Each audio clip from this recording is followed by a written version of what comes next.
Hi hello ನಮಸ್ತೆ. Welcome back ಅನುಸವಿರುಚಿನ್ logs. ಎಲ್ಲರೂ ಚೆನ್ನಾಗಿದ್ದೀರಾ ಅಂತ ಭಾವಿಸ್ತಾ ನನ್ನ ಈ ವಿಡಿಯೋನ ನಾನು ಶುರು ಮಾಡ್ತಾ ಇದ್ದೀನಿ. ಅನ್ನಂ ಪರಬ್ರಹ್ಮ ಸ್ವರೂಪಂ.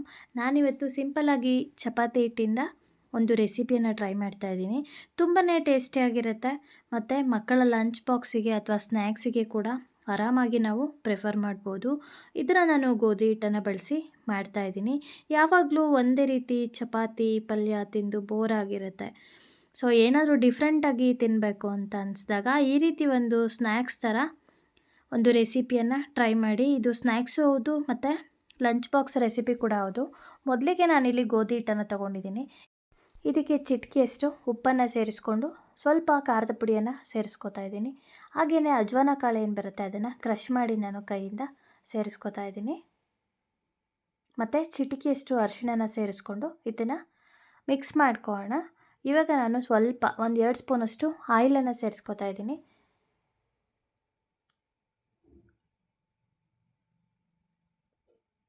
ಚೆನ್ನಾಗಿ ಮಿಕ್ಸ್ ಮಾಡ್ಕೊಳ್ಳೋಣ. ಇವಾಗ ನಾವು ಸ್ವಲ್ಪನೇ ನೀರನ್ನು ಸೇರಿಸ್ಕೊಂಡು ಹಿಟ್ಟನ್ನು ಚಪಾತಿ ಹಿಟ್ಟಿನ ಅದಕ್ಕೆ ಕಲಿಸ್ಕೊಳ್ಳೋಣ. ನೀರನ್ನು ಒಂದೇ ಸಲ ಸೇರಿಸ್ಕೋಬಾರ್ದು, ತೆಳುವಾಗಿಬಿಡುತ್ತೆ. ಸೊ ನೋಡಿಕೊಂಡು ನಾವು ಸ್ವಲ್ಪನೇ ಸೇರಿಸ್ಕೊಂಡು ಮಿಕ್ಸ್ ಮಾಡ್ಕೊಳ್ಳೋಣ. ಇವಾಗ ಹಿಟ್ಟನ್ನು ಕಲಸಿದ್ದು ಆಗಿದೆ. ನಾನಿವಾಗ ಇದನ್ನು ನೀಟಾಗಿ ಕಲಿಸ್ಬಿಟ್ಟು ಕ್ಲೋಸ್ ಮಾಡಿ ಇಡ್ತಾ ಇದ್ದೀನಿ. ಒಂದು ಪ್ಯಾನನ್ನು ಸ್ಟವ್ ಮೇಲೆ ಇಟ್ಕೊಂಡು ಎಣ್ಣೆಯನ್ನು ಹಾಕ್ಕೊಂಡಿದ್ದೀನಿ. ಅದಕ್ಕೆ ಸಾಸಿವೆ ಜೀರಿಗೆ ಉದ್ದಿನಬೇಳೆಯನ್ನು ಸೇರಿಸ್ಕೊಂಡಿದ್ದೀನಿ. ಹಾಗೆಯೇ ಕಟ್ ಮಾಡಿರೋಂಥ 2 ಈರುಳ್ಳಿಯನ್ನು ನಾನು ತೊಗೊಂಡಿದ್ದೀನಿ. ಇದನ್ನು ಚೆನ್ನಾಗಿ ಫ್ರೈ ಮಾಡ್ಕೊಳ್ಳೋಣ. ಇದೇ ಟೈಮಲ್ಲಿ ನಾನು ಸ್ವಲ್ಪ ಅರಿಶಿಣನ ಸೇರಿಸ್ಕೊತಾ ಇದ್ದೀನಿ. 1 ಸ್ಪೂನಷ್ಟು ನಾನು ಚಿಲ್ಲಿ ಪೌಡರನ್ನು ಆ್ಯಡ್ ಮಾಡ್ಕೋತಾ ಇದ್ದೀನಿ. ಹಾಗೆಯೇ ಸ್ವಲ್ಪ ಧನಿಯಾ ಪೌಡರ್ ಸೇರಿಸ್ಕೊತಾ ಇದ್ದೀನಿ. 1 ಸ್ಪೂನಷ್ಟು ಗರಂ ಮಸಾಲ ಸೇರಿಸ್ಕೊತಾ ಇದ್ದೀನಿ. ಹಾಗೆ ಮತ್ತು ಅರ್ಧ ಸ್ಪೂನಷ್ಟು ಚಾಟ್ ಮಸಾಲಾನ ಸೇರಿಸ್ಕೊತಾ ಇದ್ದೀನಿ. ಹೊಸದಾಗಿ ಯಾರೆಲ್ಲ ನನ್ನ ಚಾನಲ್ನ ನೋಡ್ತಾ ಇದ್ದೀರಾ, ಸಬ್ಸ್ಕ್ರೈಬ್ ಮಾಡಿಲ್ಲ ಅಂದರೆ ಸಬ್ಸ್ಕ್ರೈಬ್ ಮಾಡ್ಕೊಂಡು ನೋಡಿ. ಹಾಗೆ ಪಕ್ಕದಲ್ಲಿರೋವಂಥ ಬೆಲ್ಲೈಕನನ್ನು ಮರೀದೆ ಕ್ಲಿಕ್ ಮಾಡಿ. ನನ್ನ ಯಾವುದೇ ವಿಡಿಯೋನ ನಾನು ಅಪ್ಲೋಡ್ ಮಾಡಿದ್ರೆ ನನ್ನ ವಿಡಿಯೋ ನೋಟಿಫಿಕೇಷನ್ ಕೂಡ ನಿಮಗೆ ಬರುತ್ತೆ. ಇವಾಗ ನಾನು ರುಚಿಗೆ ತಕ್ಕಷ್ಟು ಉಪ್ಪನ್ನು ಸೇರಿಸ್ಕೊಂಡಿದ್ದೀನಿ. ಇದನ್ನು ಚೆನ್ನಾಗಿ ಮಿಕ್ಸ್ ಮಾಡ್ಕೊಳ್ಳೋಣ. ಈರುಳ್ಳಿ ತುಂಬಾ ಮೆತ್ತಗಾಗಬೇಕಂತ ಏನಿಲ್ಲ. ಇವಾಗ ನಾನು ಬೋಂಡ ಮಾಡೋವಂಥ ಕಡಲೆ ಹಿಟ್ಟು ಏನಿರುತ್ತೆ ಅದನ್ನು 1 ಸ್ಪೂನಷ್ಟು ಸೇರಿಸ್ಕೊಂಡು ಚೆನ್ನಾಗಿ ಮಿಕ್ಸ್ ಮಾಡ್ಕೋತಾ ಇದ್ದೀನಿ. ಸ್ವಲ್ಪ ಕ್ರಂಚಿ ಇದ್ರೂ ಓಕೆ. ಇದನ್ನು ನಾವು ಆಯಿಲಲ್ಲಿ ಫ್ರೈ ಮಾಡೋದ್ರಿಂದ ಕ್ರಂಚಿ ಇದ್ರೇ ಚೆನ್ನಾಗಿರುತ್ತೆ.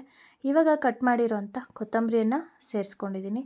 ಇದನ್ನು ಅಷ್ಟೇ ಚೆನ್ನಾಗಿ ಮಿಕ್ಸ್ ಮಾಡ್ಕೊಳ್ಳೋಣ.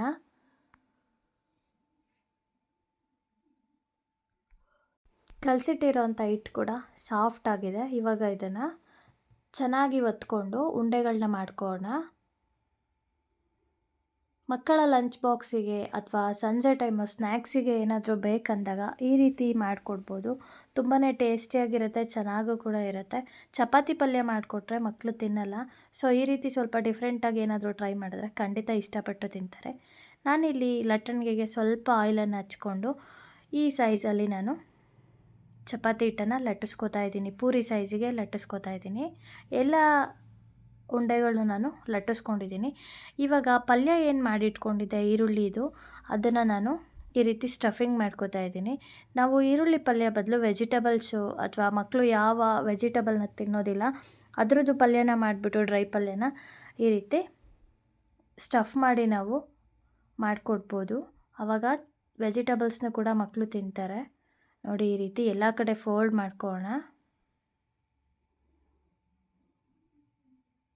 ಇವಾಗ ಇದನ್ನು ಪ್ರೆಸ್ ಮಾಡಿಕೊಂಡು 1-2 ಸಲ ಸುತ್ತ ತಟ್ಕೊಳ್ಳೋಣ. ಈ ರೀತಿ ರೆಡಿ ಮಾಡ್ಕೊಳ್ಳೋಣ. ಎಲ್ಲ ಉಂಡೆಗಳನ್ನೂ ನಾನು ಹರಿದಿಟ್ಕೊಂಡಿದ್ನಲ್ಲ ಅದೆಲ್ಲದಕ್ಕೂ ನಾನು ಇದೇ ರೀತಿ ರೆಡಿ ಮಾಡ್ಕೋತಾ ಇದ್ದೀನಿ. ಎಕ್ಸೆಸ್ ಇರೋವಂಥ ಹಿಟ್ಟನ್ನು ಸ್ವಲ್ಪ ರಿಮೂವ್ ಮಾಡ್ಕೊಳ್ಳೋಣ. ನೋಡಿ, ಈ ರೀತಿ ಪ್ರೆಸ್ ಮಾಡಿಕೊಂಡು ಎಷ್ಟು ನಮಗೆ ದೊಡ್ಡದು ಮಾಡೋಕ್ಕೆ ಸಾಧ್ಯನೋ ಅಷ್ಟು ನಾವು ಪ್ರೆಸ್ ಮಾಡ್ಕೊಳ್ಳೋಣ. ನೋಡಿ, ಎಲ್ಲ ಉಂಡೆಗಳನ್ನೂ ನಾನು ಈ ರೀತಿ ಸ್ಟಫ್ ಮಾಡಿಕೊಂಡು ರೆಡಿ ಮಾಡ್ಕೊಂಡಿದ್ದೀನಿ. ಇವಾಗ ನಾನು ಒಗ್ಗರಣೆ ಮಾಡಿದಂಥ ಪ್ಯಾನ್ ಏನಿತ್ತು ಅದಕ್ಕೇ ಸ್ವಲ್ಪ ಆಯಿಲನ್ನು ಸೇರಿಸ್ಕೊಂಡು ಈ ರೀತಿ ಫ್ರೈ ಮಾಡಲಿಕ್ಕೆ ಹಾಕ್ಕೋತಾ ಇದ್ದೀನಿ. ನಾವು ಲೋ ಫ್ಲೇಮಲ್ಲಿ ಇಟ್ಕೋಬೇಕಾಗತ್ತೆ ಇದನ್ನು. Low to medium flame. ಆವಾಗ ನಿಧಾನವಾಗಿ ಚೆನ್ನಾಗಿ ಬೇಯುತ್ತೆ. ಸೊ ಗೋಧಿ ಹಿಟ್ಟನ್ನು ನಾವಿಲ್ಲಿ ದಪ್ಪ ಲಟ್ಟಿಸ್ಕೊಂಡಿರೋದ್ರಿಂದ ನಿಧಾನಕ್ಕೆ ಬೇಯಬೇಕಾಗತ್ತೆ, ಇಲ್ಲಾಂದರೆ ಬೇಯೋದಿಲ್ಲ. ಹೈ ಫ್ಲೇಮಲ್ಲಿ ಇಟ್ಟರೆ ಸೀದೋಗಿಬಿಡುತ್ತೆ. ಸೊ ನೋಡಿದ್ರಲ್ಲ ಎಷ್ಟು ಕಲರ್ಫುಲ್ಲಾಗಿ ಕಾಣಿಸ್ತಾ ಇದೆ ಅಂತ. ಇದೇ ರೀತಿ 2 ಸೈಡು ನಾವು ಫ್ರೈ ಮಾಡ್ಕೊಳ್ಳೋಣ. ತುಂಬ ಟೇಸ್ಟಿಯಾದಂತಹ ಒಂದು ಸೈಡ್ ಡಿಶ್ ಅಥವಾ ಸ್ನ್ಯಾಕ್ಸ್ ರೆಡಿಯಾಗಿದೆ. ಮಿಕ್ಕಿರೋಂಥ ಏನಿದೆ ಉಂಡೆ ಅದನ್ನು ಕೂಡ ನಾನು ಈ ರೀತಿ ಮಾಡ್ಕೋತಾ ಇದ್ದೀನಿ. 2 ಸೈಡು ಚೆನ್ನಾಗಿ ರೋಸ್ಟ್ ಮಾಡ್ಕೊಳ್ಳೋಣ.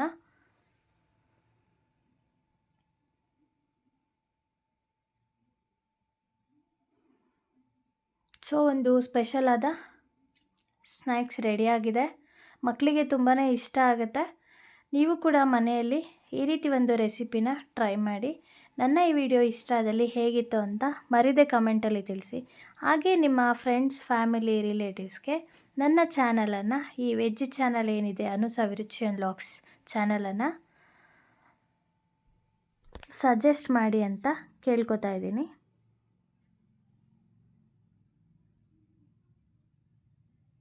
ನೋಡಿ, ಒಂದು ಒಳ್ಳೆ ರೆಸಿಪಿ ರೆಡಿಯಾಗಿದೆ. ಇದನ್ನು ನಾವು ಪುದೀನ ಚಟ್ನಿ ಅಥವಾ ಟೊಮೊಟೊ ಸಾಸ್ ಅಥವಾ ಕೆಚಪ್ ಜೊತೆ ತಿನ್ಬೋದು. ಮುಂದಿನ ಹೊಸ ರೆಸಿಪಿಯೊಂದಿಗೆ ಭೇಟಿಯಾಗೋಣ. Thank you. Take care. Bye.